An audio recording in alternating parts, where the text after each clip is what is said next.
Good morning, students. Let's discuss the next topic of the dental material, that is the gypsum products. Starting with some basic keywords which we are going to discuss in this topic. Number one is gypsum, that is known as calcium sulfate dihydrate CaSO4.2H2. Models: a study purpose cast which has a positive likeness of an oral cavity or any other object. So basically, what is cast? It is the positive replica of an oral cavity or any other object.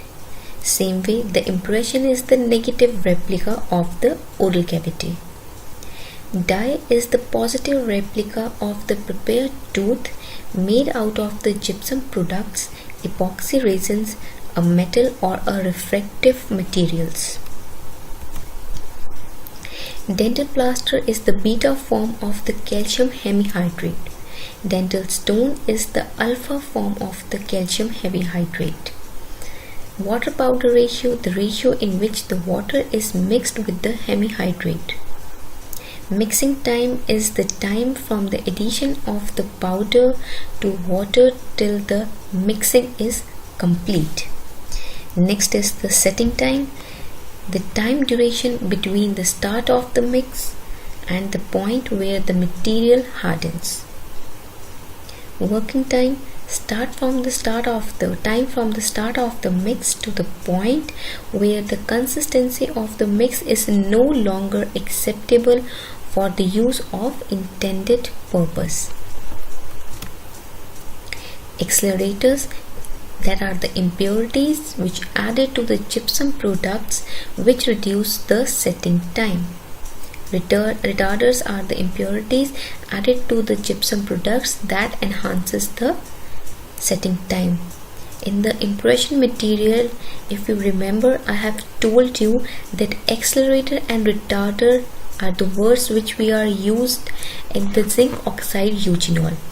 Accelerators means to reduce the setting time, retarder means to enhance the setting time. Coming on to the dry calcination, the process of heating gypsum for the manufacture of the plaster is known as calcination. Depending on the method of the calcination, different forms of the hemihydrates are formed, while impression material plaster, dental stone, dye stone low expansion, dye stone high expansion. Commercially, gypsum is finely ground and subjected to high temperature, that is of 110 to 130 degrees Celsius, to eliminate the water of crystallization. So these are some of the reaction of the dry calcination and the wet calcination, which is very important for your exam point of view. So the reaction takes place is CaSO4.2H2O when heated, calcium sulfate when heated at about 383 Kelvin to 413 Kelvin, it leads to the formation of beta hemihydrate, that is CaSO4.2H2. On raising to temperatures, we further get the dental stones and the dye stones. For example, if gypsum, that is CaSO4.2H2O, is being heated at the temperature of 110 to 120 degrees Celsius, what we obtained is dental stone, that is CaSO4.2H2O. And when we further heat the dental stone with the 130 to 200 degrees Celsius of the temperature, what we get is CaSO4, that is the hexagonal anhydrate. And when the hexagonal anhydrate is further heated at the temperature of 200 to 1000 degrees Celsius, what we get is CaSO4, that is orthorhombic anhydrate. So these two reactions are very important. Coming on to the wet calcination after the dry calcination, when the gypsum is ground and heated under the steam pressure at the temperature in a closed kettle or an autoclave, the process is known as wet calcination. Alpha calcium sulfate hemihydrate is formed, which consists of the smaller regular shaped crystalline particles in form of rod and prisms. Type 3 dental stone or hydrocal or class 1 stone is formed by this method. We obtained type 3 dental stone by this method, that is by wet calcination. Microscopically, crystals type 3 dental stones are in the form of rods and prisms. Dehydration by boiling chemicals.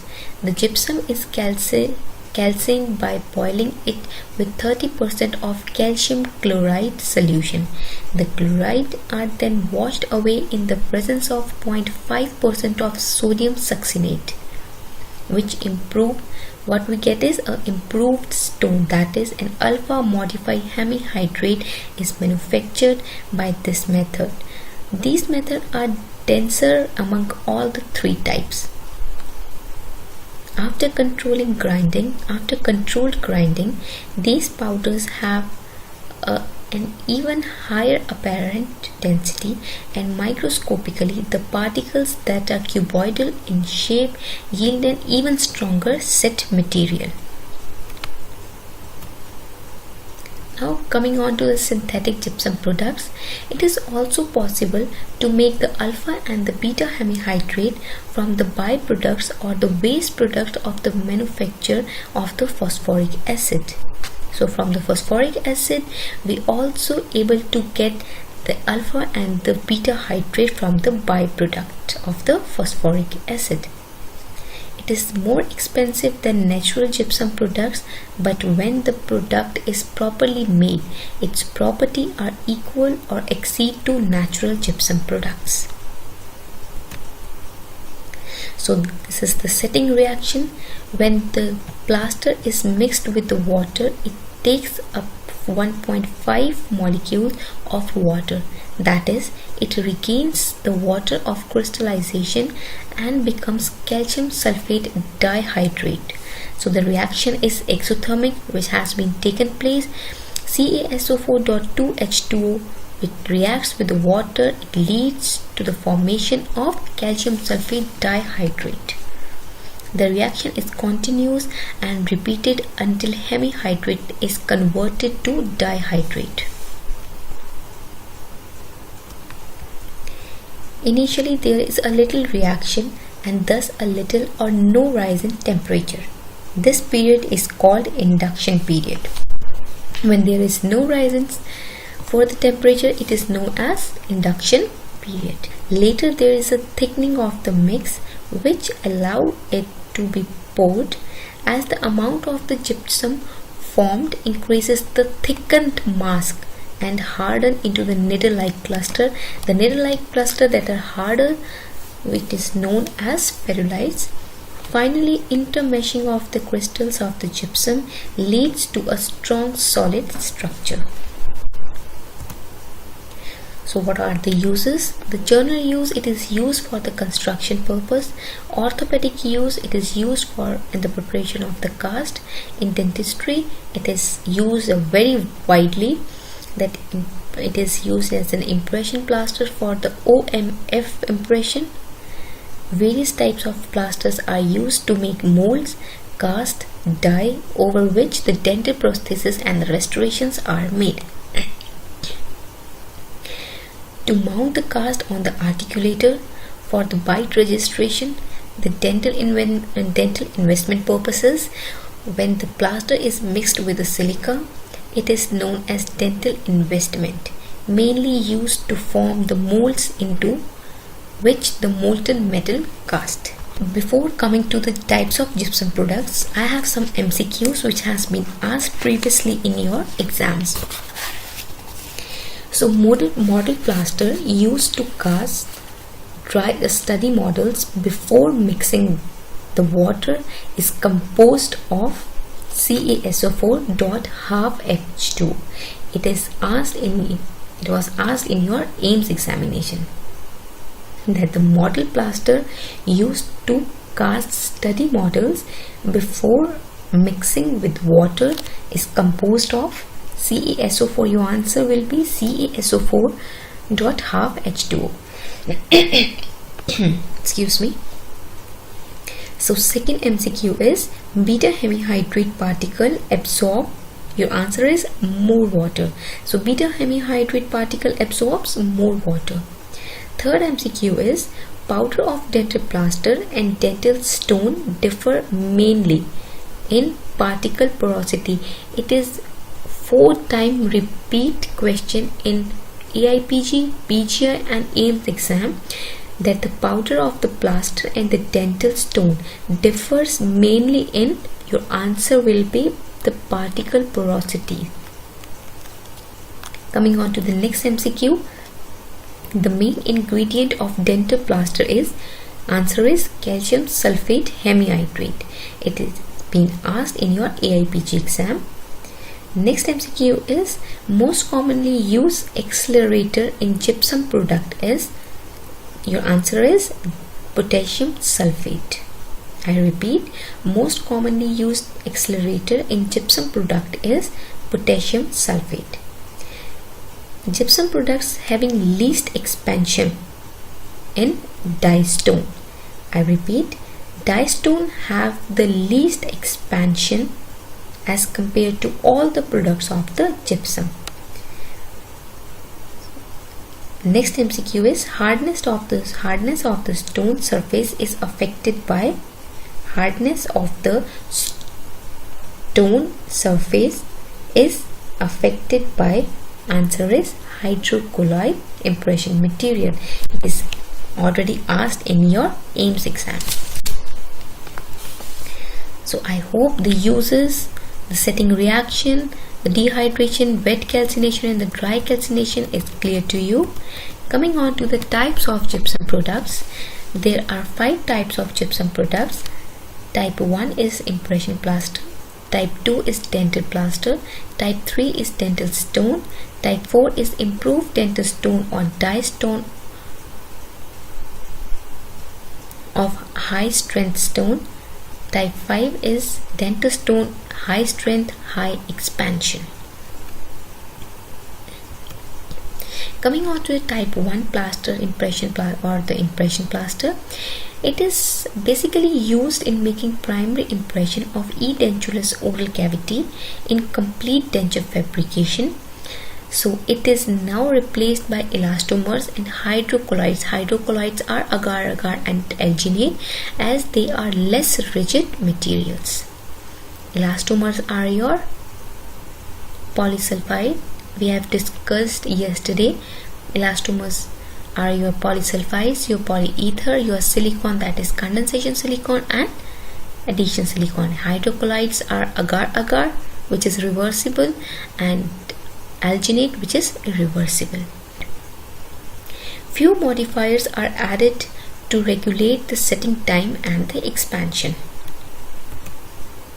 Requisites for the dental plaster, it should be, what are the ideal properties? It should be set fast but should have enough time for manipulation. It should be set to a very hard and a strong mass. It should neither expand nor contract appreciably. Coming on to the type 2 dental plaster, that is also known as model plaster. It is known as impression plaster. Type 2 is known as model plaster. It is used in producing study cast or primary cast. It is used to fill flask during the complete denture construction when you do your complete denture series. So it is used to fill the flask. It is marketed in the natural white color. It is a beta form of calcium sulfate hemihydrate. It has an irregular orthorhombic crystal shape with the capillary pores and requires more water for hydration to get converted in calcium sulfate dihydrate. It should have a water powder ratio, which is very important, that is 0.45 to 0.5. It is very important. Please remember the WP, the water powder ratio of each and every type of gypsum product. Type 3 dental stone. It is an alpha form of calcium sulfate hemihydrate which is used in making master cast. It is marketed as the colored powder or cement. It is preferred for the cast used to process denture as the stone has the adequate strength and hardness and denture can be easily removed after processing. The ideal requirements are same as that of your dental plaster. It is an alpha form of calcium sulfate hemihydrate. When mixed with the water, dental stones set as harder mass than does the dental plaster due to its more dense and primestic structure. Gypsum calcined under high pressure produced a better quality of crystals, that is of calcium sulfate hemihydrate. Coming on to the type 4, that is dental stone high strength. It is an alpha hemihydrate of densite type with a cuboidal shaped crystal. Principal requisites are the ideal requirements: hardness, abrasion resistance, strength and minimal setting expansion. Hard surface is necessary for a die stone since the cavity preparation is filled with the wax that is carved flush with the margins of the die. Gypsum hardening solution, silver plating and other methods are used to increase the abrasion resistance. It is also known as die stone and high strength stone. Coming on to the last type, that is type 5 dental stone high strength high expansion. Type 4 was dental stone high strength. Then type 5 is dental stone of high strength and high expansion. The type 5 dental stone exhibits higher compressive strength than does type 4. This strength is achieved by making it possible to a lower WP, that is water powder ratio, up to 0.18 to 0.22. Setting expansion is increased from a minimum of 0.10 to 0.30 since a few base metal alloys have a greater tendency of shrinkage, which is limited by expansion. Its usage is contraindicated in production of dies and inlay. It cannot be used in the production of die and inlays. So basically there are three theories of the setting reaction. First is the crystalline theory, or you can see the dissolution precipitation theory. Second is the gel theory, that is colloidal theory, and third is the hydration theory. Coming on to the first theory, that is crystalline theory. This is based on the dissolution of plaster and instant recrystallization of the gypsum followed by interlocking of the crystal. In this there is an interlocking of the crystals. Mechanism: when hemihydrate is mixed with water, a fluid workable suspension is formed. The hemihydrate dissolves until it forms a saturated solution. This saturated hemihydrate solution is supersaturated further in dihydrate and precipitate out as dihydrate. As the dihydrate precipitates, the solution is no longer saturated with the hemihydrate, so the hemihydrate continues to dissolve. Dissolution of hemihydrate and precipitation of dihydrate proceeds as either new crystals form or occur on the crystal already present. This reaction continues until no further precipitation of dihydrate occurs out of the solution. I hope it is clear. Coming on to the gel theory. This theory proposes that when mixed with plaster, the plaster enters into the colloidal state through the solution to gel mechanism. In this solution state, the hemihydrate particles are hydrated to form dihydrate, thereby entering into an active state. So basically what is happening in this theory is the solution that is in the hemihydrate particles, these are hydrated enough to form dihydrate. As the measured amount of water is consumed, the mass is converted into solid jet. Coming on to the hydration theory. According to this theory, the rehydrated plaster particles join together by H bonding. Hydration theory indicates the H bonding to the sulfate group to form the set material. What all are the factors that affecting dimensional stability of the dental stone? First is your water powder ratio, method of mixing, manufacturing process. Coming on to the setting expansion. Setting expansion is due to outward thrust of the growing crystals.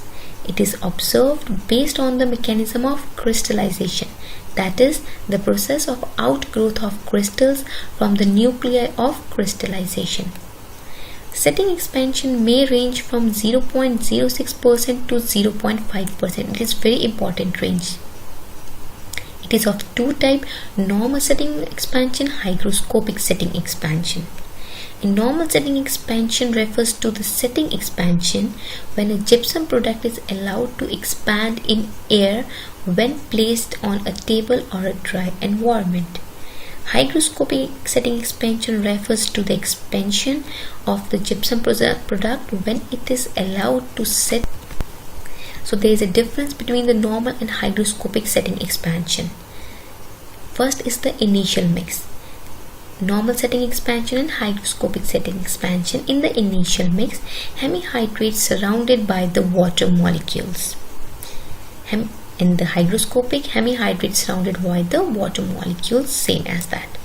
Initial crystal growth, water around the particle is reduced due to hydration and particle are drawn closer. And in the hygroscopic setting expansion, since the water of hydration is replaced by other water molecules, the particle remains in the same place. As you can see in this condition, it is a normal setting expansion. The particles are drawn closer, and in this the particles are on the same place.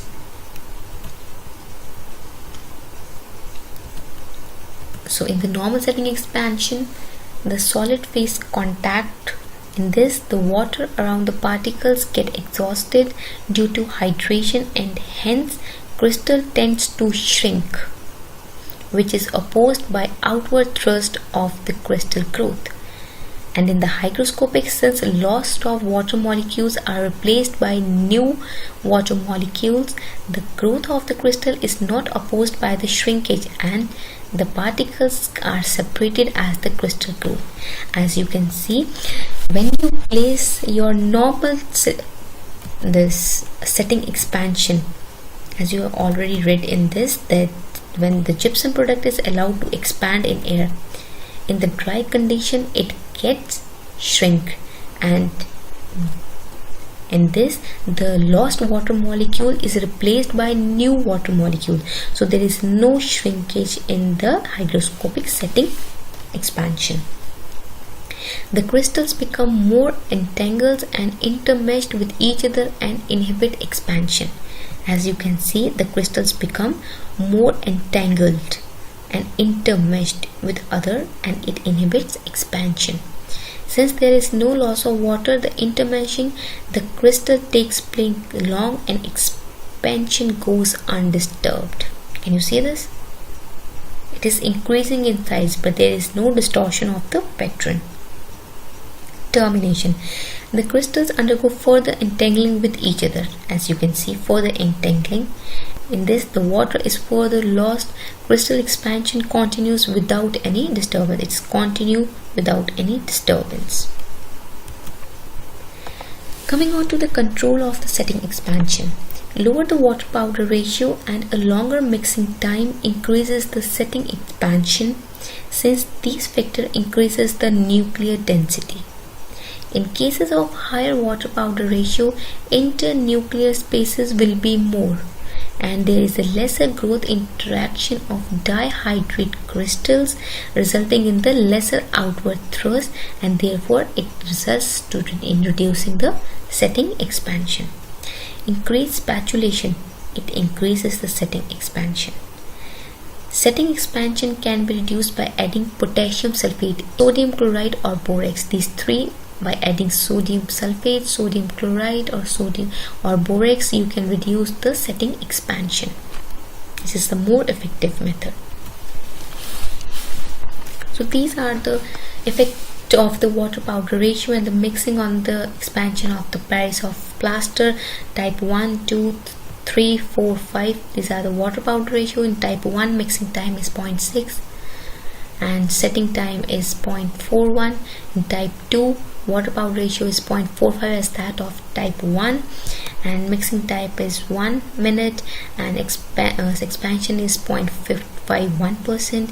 In type 3, water powder ratio is 0.60 and the mixing time is 1 minute, and setting expansion is 0.29%.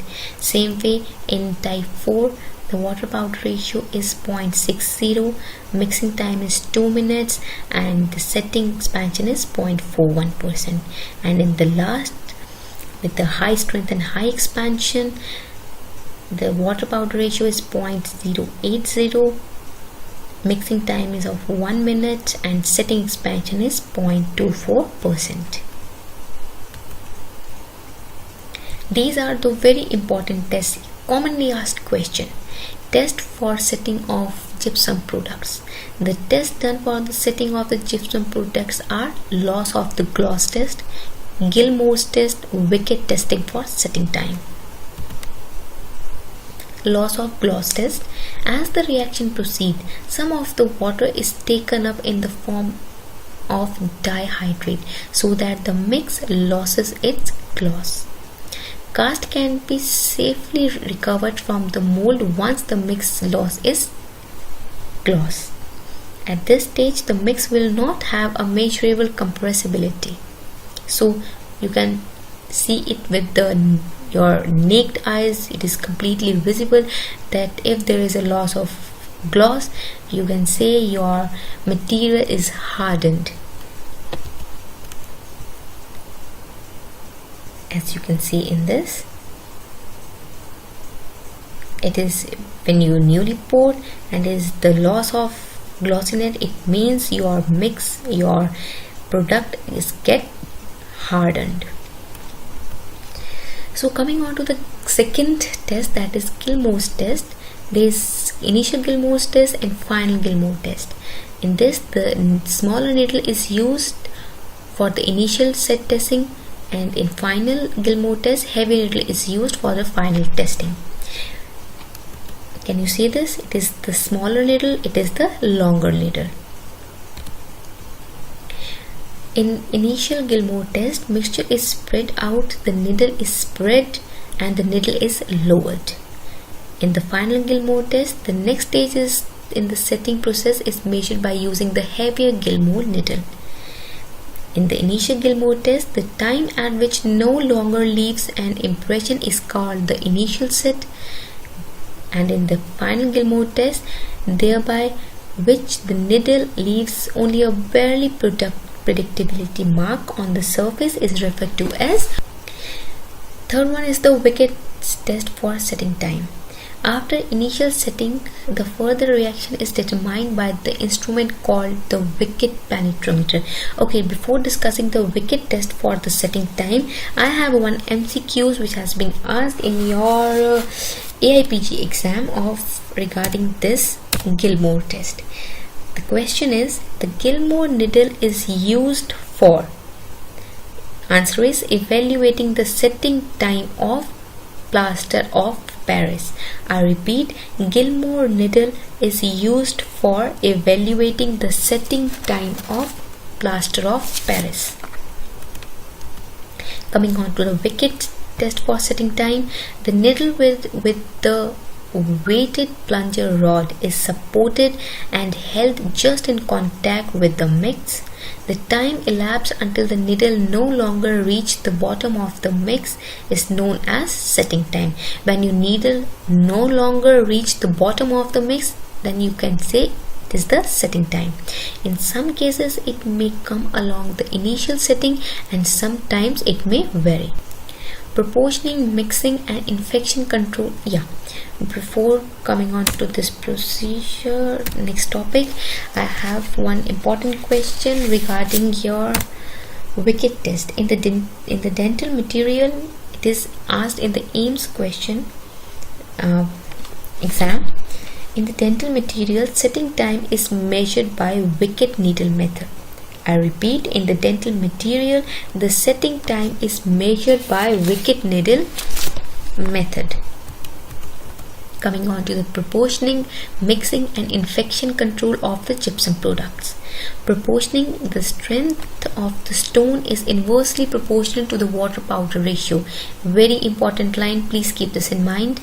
It is better to keep the amount of water as low as possible. Once the optimum proportion is noted, the same must be used subsequently. An accurate graduated cylinder has to be used for water and a proper weighing balance for the powder has to be used. So you can use a cylinder for the water and a scoop, you can say, for the balance of your powder. Mixing. If the mixing has to be done by hand, the ball must be smooth and abrasion resistant. Spatula should be stiff, have a stiff blade and a convenient handle. Stirring of the water powder during the mixing has to be done more vigorously in order to avoid air entrapment, or you can say voids or bubbles. Wetting of all the powder particles with water must be ensured. Otherwise, it will lead to a granular mix, a thick mix. These are the water powder ratio for the gypsum model and the dye material. Water powder ratio, plaster water will be 50 to 60 ml, powder 100 gram, water powder ratio is 0.55. In the stone, the water, you have to take water at 20 to 35 ml, powder of 100 gram, water powder ratio is 0.30. Theoretical ratio 18.6, 100 of the 100 gram of powder, and 0.186 is the water powder ratio. So can you see this? It is the improper mix. Caring for the cast. If the cast surface is not hard and smooth when removed from the mold, then its accuracy is questionable. Cast once set will maintain the dimension relatively stable with the changes in humidity and the room temperature. But in few cases, the cast has to be immersed in water. Negligible expansion may occur if water is saturated with the calcium sulfate. So the safest method of soaking the cast in water is to immerse the cast in the water bath that contains plaster debris at the bottom of the container. Infection control.